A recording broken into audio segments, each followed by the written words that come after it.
임시정부 시절 제주도민들이 군자금 모금운동을 벌인 것으로 확인됐습니다. 독립의 염원을 담은 도민 4천여 명이 참여했습니다.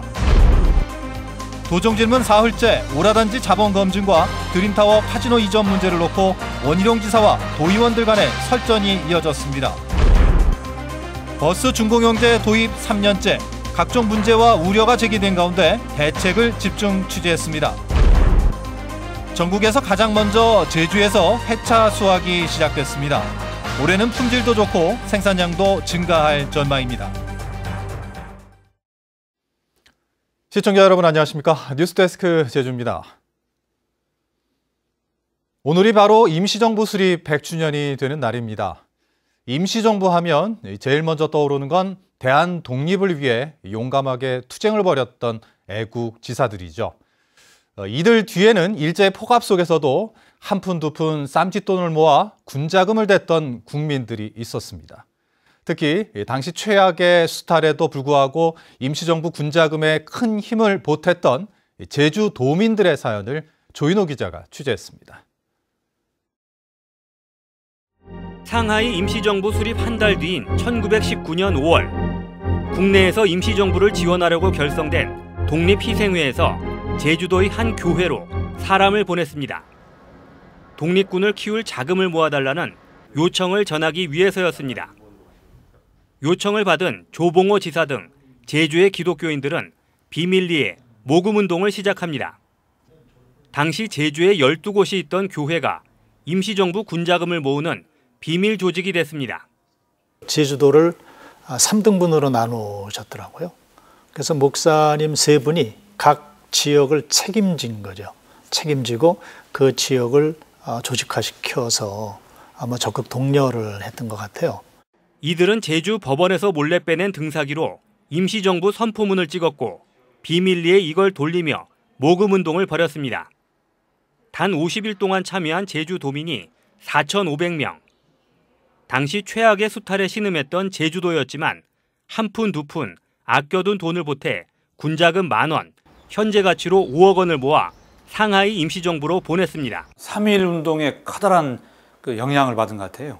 그래서 제주도에서도 3월 21일부터 조천만세 운동이 터졌는데 조천만세 운동의 소식이 전도적으로 도민들에게 파급이 된 것 같습니다.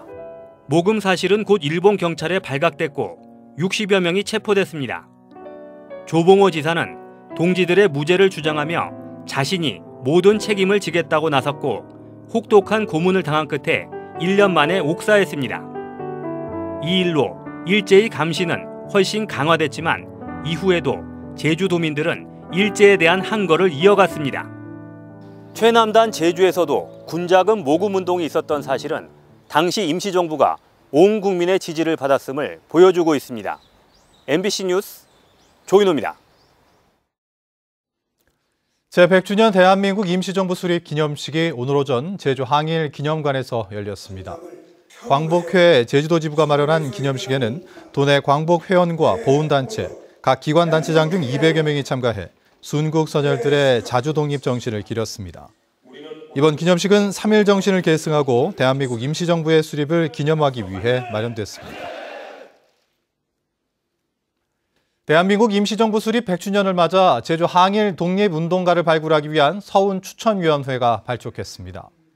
위원회는 도민의 방에서 기자회견을 열어 해방 이후 분단과 4.3, 전쟁 등으로 친일 청산이 어려워지고 애국지사의 서훈을 방해했다며 제주적 독립운동가를 발굴하고 서훈 추서를 추진하겠다고 밝혔습니다. 서훈 추천위에는 전교조 제주지부와 농민회, 주민자치연대 등 18개 단체가 참여하고 있습니다. 도의회 도정질문에서는 오라 관광단지 자본검증과 드림타워 카지노 이전 문제가 쟁점이 됐습니다. 4.3 추모 기간 서울에서 있었던 원지사의 정치적 발언을 두고 민주당 의원들의 비판도 나왔습니다. 보도에 오승철 기자입니다. 자본검증이 진행 중인 제주 최대 개발 사업인 오라관광단지. 법적 근거 없이 자본검증위원회가 꾸려지고 자본금 예치까지 요구해 도정의 일관성이 무너졌다는 지적이 나왔습니다. 나중에 문제가 발생하면 법적인 근거도 없이 자본검증을 해가지고 문제 생기면 누가 책임집니까? 법적인 근거는 있습니다. 무슨 근거냐? 도지사가 투자 적격과 투자 내용의 부실 여부에 대해서 종합적으로 심의를 하고 책임지도록 되어 있습니다. 있죠, 예. 그 방식이 하나입니다. 도민 그리고 도의회와 소통이 부족하다는 지적에는 날선 신경선이 이어지기도 했습니다. 하수처리 용량 누가 늘렸느냐? 그거 누구 답변입니까? 따질 건 따져야 되고 저는 저의 지사님 책임은 답변 맞죠? 저의 책임은 지사님 제가 답변 맞죠? 저의 지사님 책임은- 답변 맞죠? 책임 얘기합니다. 저의 책임은 제가 잠깐만요. 집니다. 질문하고 답변하십시오. 제가 답변을 드리겠습니다. 올 하반기 완공을 앞둔 드림타워도 도마에 올랐습니다. 하수 처리와 교통체증 대책에 제주도가 손을 놓고 있다는 겁니다. 사업자가 카지노 이전이 기정사실인 것처럼 분양 광고를 하고 있다며 제주도와의 사전 교감설이 제기됐습니다. 사업자들의 이러한 언론 행동을 비춰보면 도전과 암묵적인 교감이라든가 승인을 약속한 거 아니겠습니까? 카지노 영향평가를 통해서 최종 결론이 날 것이고 현재 우리 제주도 입장에서는 굳이 긍정적이냐 부정적이냐라는 부정적이다라는 말씀을 원희룡 지사가 4.3 추모 기간인 지난 1일 서울에서 열린 보수단체 창립식에 참석해 정부를 비판하는 발언을 한 것은 4.3 특별법 통과에 주력해야 할 시기에 한심한 처사라는 비판도 나왔습니다. 원 지사는 쓰레기 불법 수출에 대해서는 공무원들이 사전에 알았을 것으로 본다며 감사와 수사가 불가피하고 이에 대한 책임을 철저히 묻겠다고 답했습니다. MBC 뉴스 오승철입니다. 제주에서 남북교류 협력 사업 논의가 본격화됩니다. 제주도는 오는 16일 남북교류협력위원회를 열어 남북 정상의 제주 방문과 다음 달 열리는 제주 포럼의 북측 인사 초청 계획, 한민족 평화통일 씨름대회 등 올해 계획했던 8가지 사업을 논의한다고 밝혔습니다. 제주도는 2010년까지 농산물 북한 보내기 등을 추진했지만 미국의 대북 제재 등으로 9년째 중단됐습니다. 네, 제주 MBC는 버스 준공영제에 대한 문제를 연속 보도해 왔는데요. 오늘은 취재 기자와 함께 준공영제에 대한 여러 문제와 우려를 해소할 방법은 없는지 직접 이야기 나눠보겠습니다. 박주연 기자 스튜디오에 나와 있습니다. 안녕하십니까? 안녕하십니까? 네. 자, 준공영제 전반에 대한 문제를 좀 우리가 6차례에 걸쳐서 이제 보도를 했는데 좀 간단하게 얘기한다면 문제의 핵심은 어떤 건가요?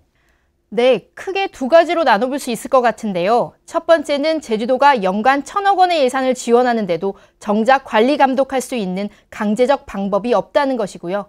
두 번째는 재정 지원금이 제대로 책정된 것인지 제대로 쓰이고 있는지 알 수 없다는 겁니다. 네. 그러니까 정작 관리 감독할 강제적인 방법도 없는 거고 재정 지원금이 제대로 책정됐는지 또 제대로 쓰이고 있는지 알 수 없다는 말인데 중요한 것은 결국엔 이런 문제를 어떻게 해소할 수 있느냐, 해소할 방법은 있느냐라는 거거든요. 가장 서둘러야 할 부분은 조례 제정입니다. 버스 준공영제가 시작된 지 3년째인데요. 여전히 이행 협약서에만 의존해 준공영제가 운영되고 있습니다. 조례를 만들어 제도적으로 운영해야겠고요. 조례 안에 민간버스 회사 회계에 대한 관리 감독 등을 명문화하고 부정행위가 발생했을 경우 제재하는 방안도 포함할 필요가 있습니다. 또 하나는 회계 투명성을 확보하는 것인데요. 민간 버스 회사별로 제각각 운영되는 회계 관리를 표준화된 시스템을 개발해서 관리해야 하고요. 혈세가 투입되는 만큼 제주도의 재정지원금 사용 내역은 도민들에게 공개하는 방안도 검토해야 할 것으로 보입니다. 네. 지금 이제 버스 준공영제를 하는 곳이 제주를 포함해서 전국에 7곳 정도 되는 것으로 알고 있는데 어떻습니까? 그런 다른 지역들은 이런 문제가 좀 없나요? 네, 준공영제를 도입한 곳이 서울과 부산, 대구, 그리고 인천과 광주, 대전 등인데요. 대부분이 준공영제 운영에 관한 조례를 운영하고 있거나 조례 시행을 앞두고 있습니다. 대구 등 일부 지역은 부정행위로 적발된 버스 회사를 준공영제 업체에서 제외하는 강력한 조항도 포함하고 있습니다. 인천은 지난 5개월 동안 버스 사업자와 12차례에 걸친 협상 끝에 표준화된 회계 시스템을 도입해 운영하고 결산 내역을 인천시 홈페이지에도 공개하는 데 합의했습니다. 오응석 인천시 교통국장의 말을 직접 들어보시죠. 조례도 없었고 그냥 이행 당사자 간의 그 이행 협약서로만 시작을 했어요. 그러다 보니까는 조금 저희들이 보면은 저 부분이 이게 좀 안 맞는다 그래도 법적으로 그게 잘못됐다고 할 수 있는 부분이 전혀 없었던 겁니다. 그러다 보니까 이게 한 10년이 오면서 그게 관행화가 되어 있었던 거죠. 네, 그간의 제주 MBC 보도에 대해서 제주도가 해명 자료를 지난달에 배포를 했다는 얘기를 들었는데 어떤 내용이었나요? 네, 두 차례나 해명 자료를 냈는데요. 운전기사 기타 복리비와 정박비에 관한 보도에 대한 것이었습니다. 먼저 제주도는 기타 복리비의 경우 잘못 사용된 지원금은 환수할 예정이고 복리비를 포함해서 잘못 사용된 지원금 18억 원을 불인정했다고 밝혔는데요. 확인 결과 아직 정산이 이루어지지 않아서요. 실제 환수된 것은 없었습니다. 정박비 부분도 보도와 달리 실제 정박비를 사용하는 버스에 한해 지원하고 있다는 게 제주도의 주장이었는데요. 이 역시 취재 결과 아직 정산 지침에는 반영되지 않아서 실제 시행할지는 지켜봐야 하는 상황이었습니다. 네, 이 버스 준공영제 관련해서 아직도 우리가 좀 지켜봐야 될 부분이 있는 것 같은데 향후에 후속 보도가 혹시 예정이 돼 있나요? 네, 버스 준공영제를 지속적으로 취재해서 후속 보도를 이어나가도록 하겠습니다. 네, 자 지금까지 박주연 기자와 함께했습니다.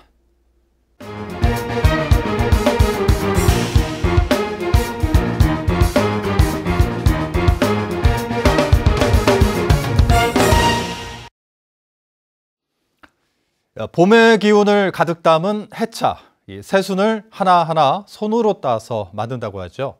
올해 첫 해차 수확이 시작됐습니다. 지난 겨울 눈이 적었고 서리 피해도 크게 없어 품질이 좋고 생산량도 늘 것으로 보입니다. 이소영 기자입니다. 한라산 자락 아래 초록 물결이 펼쳐집니다. 차나무 가지마다 봄을 한껏 머금은 연두빛 새순을 채취하는 작업이 한창입니다. 24절기 중 5번째 절기인 청명 이후 맑은 날만 골라 새순을 채취한다는 해차. 전국에서는 제주에서 가장 먼저 해차 수확이 이뤄집니다.